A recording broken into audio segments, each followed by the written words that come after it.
PTT 2023 के form शुरू हो चुके हैं। तो आज के वीडियो में आपको कंप्लीट डिटेल में बताने वाला हूं कि ये फॉर्म आप ऑनलाइन कैसे भर सकते हैं। स्टेप बाय स्टेप प्रिंट तक जानेंगे तो वीडियो को पूरा जरूर देखिए ताकि आपसे फॉर्म में कोई भी गलती ना हो। गोविंद गुरु ट्राइबल यूनिवर्सिटी बांसवाड़ा इस बार पीटीटी करवाएगी, तो वेबसाइट का इंटरफेस चेंज आपको लग सकता है। वेबसाइट का लिंक वीडियो डिस्क्रिप्शन में दिया हुआ है, वहां से डायरेक्ट आप इस वेबसाइट पर आ सकते हैं। अगर आप बीए बीएड या फिर बीएससी बीएड 4 ईयर कोर्स के लिए अप्लाई करना चाहते हैं तो आप इस ऑप्शन पर क्लिक करेंगे। 2 ईयर कोर्स के लिए आप इस ऑप्शन पर क्लिक करेंगे। लेकिन आगे का जो दोनों में प्रोसेस है वो एकदम एक जैसा है, दोनों में सेम है, चाहे आप बीएड 2 ईयर कोर्स के लिए अप्लाई करें या फिर 4 ईयर कोर्स के लिए। लास्ट डेट जो रखी गई है अभी के लिए 5/4/2023 है और जो आपका एग्जाम होगा वो 21/5/2023 को होगा। तो चलिए हम यहाँ पर बीए 2 ईयर कोर्स के लिए अप्लाई करेंगे, तो इस ऑप्शन पे क्लिक करते हैं। बाकी मैं आपको बता चुका हूँ कि आगे का प्रोसेस दोनों में एक जैसा है। उसके बाद यहाँ पर फिल एप्लीकेशन फॉर्म पे क्लिक करेंगे। सबसे पहले आवेदक का नाम आ जाएगा, पिता का नाम यहाँ पर दर्ज कर देंगे। उसके बाद यहाँ पर जो भी डेट ऑफ बर्थ है वो सिलेक्ट कर लेंगे अपने हिसाब से 10th की मार्कशीट के अकॉर्डिंग। उसके बाद पेमेंट ऑप्शन में आप ई मित्र कियोस्क सेलेक्ट कर लेंगे, लेकिन यहाँ पर आप एटीएम कार्ड, नेट बैंकिंग सभी तरीके से पेमेंट कर सकेंगे, वो भी मैं आपको आगे दिखाऊंगा। तो ये सब डिटेल दर्ज करके नेक्स्ट पे क्लिक करेंगे। नेक्स्ट करते ही यहाँ पर आपको माता का नाम दर्ज करने के लिए बोला जाएगा। यहाँ पर आप माता का नाम 10वीं की मार्कशीट के अकॉर्डिंग दर्ज करेंगे। फोटो अपलोड करेंगे, साइज 100 KB से कम रखना है, जेपीजी फॉर्मेट में फोटो अपलोड कर सकते हैं। सिग्नेचर में 50 KB से साइज कम रखना है, जेपीजी फॉर्मेट में सिग्नेचर आप अपलोड कर सकते हैं। कोशिश करें कि यहाँ पर आप ब्लैक पेन से सिग्नेचर अपलोड करें। यहाँ पर लेफ्ट हैंड का थंब इंप्रेशन यानी अंगूठे का निशान अपलोड करना है, वो भी ब्लैक इंक पैड से यहाँ पर बताया जा रहा है। लेकिन अगर आप ब्लू से करते हैं तो भी कोई दिक्कत नहीं है, हर बार बताया जाता है। लेकिन कोशिश करें अगर आपके पास है तो यहाँ पर आप ब्लैक इंक पैड से ही ये अंगूठे का निशान और ब्लैक पेन से ही सिग्नेचर अपलोड करें। इसका साइज 100 KB से कम रखना है, जेपीजी फॉर्मेट में ये अपलोड करना है। तो ये तीनों चीज यहाँ पर आप अपलोड कर देंगे। उसके बाद नेक्स्ट बटन पे क्लिक करेंगे। उसके बाद यहाँ पर आपको ये तीनों चीज आगे दिखाई देगी। तो यहाँ पर फोटो, सिग्नेचर और अंगूठे का निशान चेक कर लीजिए सही आया है कि नहीं। उसके बाद यहाँ पर सबसे पहले जेंडर सिलेक्ट करेंगे, मेल या फीमेल, वो आप अपने हिसाब से सिलेक्ट कर लीजिए। विवाहित स्थिति चुनेंगे, विवाहित है अविवाहित है वो आप अपने हिसाब से यहाँ पर सिलेक्ट कर लेंगे। अगर विवाहित है तो यहाँ पर, अगर लड़की है तो हस्बैंड का नाम आ जाएगा, नहीं तो ये कुछ भी यहाँ पर दर्ज करने की जरूरत नहीं है, जन्मतिथि ऑटोमेटिक आ चुकी है। उसके बाद यहाँ पर स्टेट बोनाफाइड यानी कि कौन से स्टेट में आपका जन्म हुआ है वो सिलेक्ट कर लीजिए। उसके बाद आपका जो भी जिला है वो यहाँ पर आप सिलेक्ट कर लेंगे। चलिए हम यहाँ पर जिला सेलेक्ट कर लेते हैं अपने हिसाब से। तो हमने यहाँ पर जोधपुर सेलेक्ट कर लिया। उसके बाद आपकी जो भी श्रेणी है, कास्ट कैटेगरी जो भी है वो यहाँ पर आप सिलेक्ट कर लीजिए, ओबीसी, जनरल, ईडब्ल्यूएस। अगर आप ओबीसी में अगर आपकी इनकम 8 लाख से कम है तो आप ओबीसी नॉन क्रिमिनली सेलेक्ट कर लीजिए, नहीं तो यहाँ पर आप ओबीसी क्रिमिनली सेलेक्ट कर लीजिए। उसके बाद यहाँ पर आप माइनॉरिटी में आते हैं तो यस कर सकते हैं, नहीं तो आपको नो करना है। बाकी ये सभी डिटेल अगर आप पर लागू होती है, अगर आप विवाहित हो तो यहाँ पर ये सभी डिटेल ओपन हो जाएगी और आपको बता देना आप तलाकशुदा हो या नहीं, विधवा हो या नहीं। उसके बाद यहाँ पर अगर आप रक्षा कर्मचारी आश्रित हो तो यहाँ पर यस कर सकते हो, नहीं तो आपको नो करना है। अगर आप विकलांग हो 40% से ज़्यादा तो आप यस कर सकते हो और उससे संबंधित आपको कैटेगरी भी बतानी होगी, नहीं तो आप यहाँ पर नो कर देंगे। चलिए हम विकलांग नहीं है तो यहाँ पर हम नो कर देते हैं। उसके बाद नीचे आएंगे और यहाँ पर हमें परमानेंट एड्रेस बताना है, जो हमारा स्थायी पता है तो वही हमें यहाँ पर बताना है। तो सबसे पहले आप अपना वार्ड नंबर, क्षेत्र का नाम, गांव का नाम यहाँ पर दर्ज कर दीजिए, तहसील का नाम दर्ज कर दीजिए, पोस्ट ऑफिस, यहाँ पर आपका राज्य कौन सा है वो यहाँ पर आप सिलेक्ट कर लीजिए, आपका जिला कौन सा है वो यहाँ पर आप चुनाव कर लेंगे। चलिए हम जिला सिलेक्ट कर लेते हैं अपने हिसाब से। तो हमने यहाँ पर, चलिए जोधपुर कहाँ गया, जोधपुर हमें सिलेक्ट करना है, ये सिलेक्ट कर लिया। उसके बाद आप अपने पिन कोड यहाँ पर दर्ज कर देंगे। उसके बाद कोरस्पॉन्डेंस एड्रेस मतलब आपका जो पत्राचार पता है, वर्तमान जो पता है वो यहाँ पर आप दर्ज करेंगे। तो वर्तमान पता यहाँ पर दर्ज कर दीजिए। अगर आपका स्थायी पता और वर्तमान पता एक ही है तो दोनों जगह पर सेम पता दर्ज कर दीजिए। उसके बाद पिन कोड आ जाएंगे। यहाँ पर आपकी ईमेल आईडी आप दर्ज कर दीजिए, जो भी ईमेल आईडी आपके फ़ोन में लगी हुई है, ऑप्शनल है, आप चाहें तो दर्ज कर सकते हैं। उसके बाद यहाँ पर आप अपने मोबाइल नंबर दर्ज कर देंगे। मोबाइल नंबर दर्ज करते टाइम ध्यान रखें सही मोबाइल नंबर दर्ज करें, क्योंकि ये मोबाइल नंबर आगे आपको रिपोर्टिंग तक हमेशा काम में आएंगे। जी हाँ, जब तक आपका बीएड कंप्लीट नहीं होगा तब तक मैं कहता हूँ काम आएंगे। तो सही से और 4 बार चेक करके मोबाइल नंबर दर्ज करें।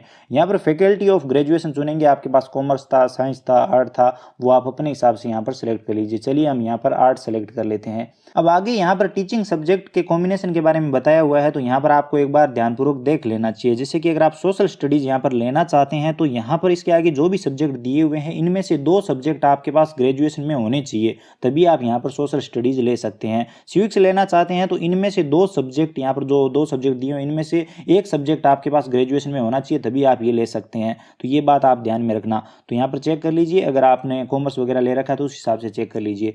उसके बाद यहाँ पर हमने बीए कर रखा है तो हम बीए सेलेक्ट करेंगे, अगर आपने बीए ऑनर्स वगैरह कर रखा है तो वो सिलेक्ट कर लीजिए। उसके बाद नीचे आएंगे, ग्रेजुएशन लेवल पर आपके पास जो 3 आपके मनपसंद सब्जेक्ट थे वो यहाँ पर आप सिलेक्ट कर लीजिए अपनी ग्रेजुएशन की मार्कशीट में देखकर। तो यहाँ पर चलिए हम तीनों अलग अलग सब्जेक्ट सेलेक्ट कर लेते हैं। जैसे कि हमारे पास एक था यहाँ पर हिस्ट्री था, तो हम हिस्ट्री सेलेक्ट कर लेते हैं। जैसे कि ये रहा हिस्ट्री। उसके बाद दूसरा और तीसरा आप अपने हिसाब से सिलेक्ट कर लीजिए। जैसे दूसरा हमारे पास था यहाँ पर ये पॉलिटिकल साइंस, वो सिलेक्ट कर लिया। और तीसरा हमारे पास हिंदी साहित्य था, तो यहाँ पर हिंदी साहित्य का ऑप्शन नहीं है, हिंदी का ही ऑप्शन मिलेगा आपको। तो ये हिंदी साहित्य था, तो हिंदी साहित्य सेलेक्ट कर लीजिए। पोस्ट ग्रेजुएशन अगर आपने कर रखी है तो कौन से सब्जेक्ट से आपने की है वो यहाँ पर आप सिलेक्ट कर लीजिए, नहीं तो ये कोई ज़रूरी नहीं है। उसके बाद यहाँ पर टीचिंग, वो जो चूज स्कूल टीचिंग के लिए जो सब्जेक्ट आपको सेलेक्ट करना होता है, जो ऊपर कॉम्बिनेशन के बारे में मैंने आपको बताया था, वो यहाँ पर आप सेलेक्ट कर लीजिए।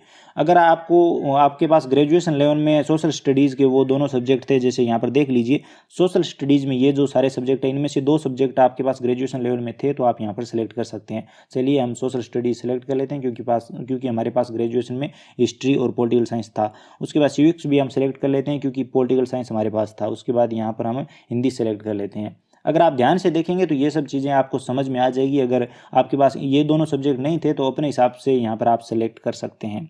उसके बाद यहाँ पर आती है आपकी इनकम डिटेल। आपके परिवार की जो भी वार्षिक आय है वो यहाँ पर आप सेलेक्ट कर लीजिए। जैसे कि 0 से 2 लाख के बीच में सेलेक्ट कर लेता हूँ, बाकी अगर आपके परिवार की ज़्यादा इनकम है तो वो सेलेक्ट कर लीजिए। एग्जाम के लिए आप पहला जिला कौन सा सेलेक्ट रखना चाहते हैं वो यहाँ पर आप सेलेक्ट कर लीजिए, आपकी पहली चॉइस और आपकी सेकंड चॉइस एग्जाम जहाँ पर आप देना चाहते हैं। उसके बाद आती है यहाँ पर आपकी एजुकेशन डिटेल, जिसमें सबसे पहले 10वीं की डिटेल आएगी। 10वीं आपने कौन से बोर्ड से कर रखी है वो सेलेक्ट कर लीजिए, कौन से साल में पास की है, आपके टोटल नंबर कितने थे 10वीं में वो यहाँ पर आप दर्ज कर दीजिए। जो मार्कशीट में लिखे होंगे आपको कितने मिले वो यहाँ पर दर्ज कर दीजिए, परसेंटेज ऑटोमेटिक आ जाएंगे। उसी तरह से आपको यहाँ पर 12वीं की डिटेल दर्ज करनी है, कौन से बोर्ड से पास की है और कौन से साल में आपने पास की है वो यहाँ पर पासिंग ईयर सेलेक्ट कर लीजिए, मार्कशीट में लिखा होगा। टोटल नंबर आपको कितने मिले और परसेंटेज ऑटोमेटिक आ जाएंगे। ग्रेजुएशन में यहाँ पर आप ग्रेजुएशन पास आउट हो या फिर अभी चल रहा है, फाइनल ईयर चल रहा है तो आप अपेयरिंग सेलेक्ट कर सकते हो, पास आउट हो तो आप पास आउट सेलेक्ट कर सकते हो। हम अपेयरिंग सेलेक्ट कर लेते हैं। उसके बाद कौन से साल में अभी चल रहा है तो 23 में चल रहा है, 23 सेलेक्ट कर लेते हैं। उसके बाद यहाँ पर कुछ भी दर्ज करने की जरूरत नहीं पड़ेगी अगर आप अपेयरिंग सेलेक्ट करते हो। अगर आप पास आउट हो तो उस हिसाब से ये मेक टोटल नंबर और आपके कितने नंबर आए वो सब दर्ज कर सकते हो। अगर आपने पोस्ट ग्रेजुएशन भी कर रखी है तो यहाँ पर आप पास आउट हो ग्रेजुएशन में तो आपने पोस्ट ग्रेजुएशन की है तो उसकी डिटेल भी यहाँ पर आप दे सकते हो। लेकिन हम यहाँ पर ग्रेजुएशन में अपेयरिंग है तो हम सेलेक्ट कर लेते हैं। उसके बाद यहाँ पर ग्रेजुएशन कौन सी यूनिवर्सिटी से कर रहे हैं वो भी यहाँ पर सेलेक्ट करना होगा, तो आप अपने हिसाब से सेलेक्ट कर लीजिए। इनमें से यूनिवर्सिटी नहीं है तो अदर सेलेक्ट करके यूनिवर्सिटी का नाम दर्ज कर सकते हैं। चेकबॉक्स पे क्लिक करेंगे, उसके बाद यहाँ पर सेव एंड प्रोसीड पे क्लिक करेंगे। सेव एंड प्रोसीड पे क्लिक करते ही यहाँ पर आपको ओके करना है। ओके करने के बाद यहाँ पर आपको वेरीफाई करना है। वेरीफाई करने के बाद यहाँ पर आपके सामने ये पेमेंट इनवॉइस आ जाएगा, इसका प्रिंट आउट लेना जरूरी है। उसके बाद मेक पेमेंट पे क्लिक करेंगे और आप डायरेक्ट पेमेंट पेज पर आ जाएंगे। यहाँ पर सबसे सरल तरीका तो ये है पेमेंट करने का कि इस QR कोड को आप अपने फ़ोन पे, गूगल पे, पेटीएम से स्कैन करो और डायरेक्ट 5 रुपये का पेमेंट हो जाएगा। इसके अलावा अगर आप ATM कार्ड या फिर क्रेडिट कार्ड से पेमेंट करना चाहते हैं तो भी यहाँ पर ऑप्शन दिया हुआ है, इस पर क्लिक करेंगे इस वाले ऑप्शन पे। उसके बाद यहाँ पर आप अपने कार्ड की डिटेल दर्ज कर सकते हो, जैसे कार्ड के नंबर, एक्सपायरी मंथ, ईयर। उसके बाद CVV नंबर दर्ज करेंगे, पे क्लिक करेंगे, नंबर पे OTP आएगा। उसके बाद OTP देके पेमेंट हो जाएगा। UPI नेट बैंकिंग से भी आप पेमेंट कर सकते हो, लेकिन इसमें दिक्कत है कि नेट बैंकिंग में आपके थोड़ा सा एक्स्ट्रा चार्ज लगेगा। लेकिन सबसे जो सरल तरीका है, चलिए हम फोन पे से इस QR कोड को स्कैन कर लेते हैं और डायरेक्ट यहाँ पर पेमेंट हो जाएगा। जैसे ही मैं यहाँ पर इसे स्कैन करके और पेमेंट करता हूँ अपने फ़ोन पे में, तो यहाँ पर आप देखिए ये पेमेंट हो चुका है। तो इस तरह से पेमेंट सक्सेसफुल आपके सामने लिखा हुआ आ जाएगा और यहाँ पर ये रिसिप्ट आपको मिल चुकी है, पेमेंट वाली रिसिप्ट है। इसका प्रिंट आउट आपको ले लेना है। चलिए इसका प्रिंट आउट ले लेते हैं और इसे सेव कर लेते हैं। उसके बाद प्रिंट फॉर्म पे क्लिक करेंगे और फॉर्म का प्रिंट आउट लेंगे। आप देख सकते हैं फाइनल फॉर्म का प्रिंट आउट आ चुका है। तो अब इस प्रिंट आउट को आपको अपने पास सेव करके रख लेना है। अगर किसी कस्टमर का है तो उसे आपको ये दे देना है।